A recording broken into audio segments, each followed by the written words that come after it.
បងប្អូនធ្វើស្រែប្រាំងសូមពិនិត្យមើលស្រូវព្រោះឥឡូវពីងពាងជញ្ជក់ឬដែលបងប្អូនហៅថាពីងពាងក្រហមកំពុងតែរីកត្បាតខ្លាំង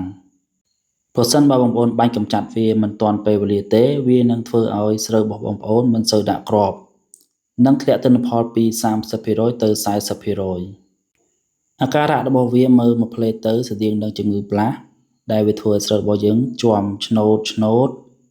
បងប្អូនត្រូវព្យាយាមហែកមើលស្រទាប់ស្លឹកព្រោះពីងពាងនៅខាងក្នុងស្រទាប់ស្លឹកទូចយើងមកស្គាល់វាឲ្យកាន់តែច្បាស់ឈ្មោះរបស់វាគឺ Pinnacle Rhyemite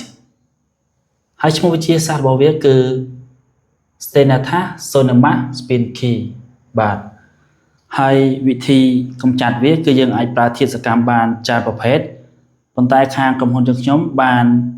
សាកល្បងនិងប្រើប្រាស់វាហើយគឺ4ធាតុសកម្មលាយចូលគ្នាឃើញថាកម្ចាត់វាបានល្អផលិតផលដែលត្រូវប្រើគឺ KB Mix ខ្លាំងដែលមាន2ធាតុសកម្មប្រើចំនួន3កញ្ចប់ដែលស្មើនឹង300ក្រាមនិង KB កម្ចាត់ទាបដែលមាន2ធាតុសកម្មដូចគ្នាចំនួន1ដបស្មើនឹង500មីលីលីត្រប្រើលើផ្ទៃដី1ហិកតាពីផលិតផលនេះគឺមានចំនួន4ធាតុសកម្មបាទធាតុសកម្មនោះគឺ Dinotefuran បូកជាមួយនឹង Pymetrozin បូកជាមួយនឹង Thiamethoxam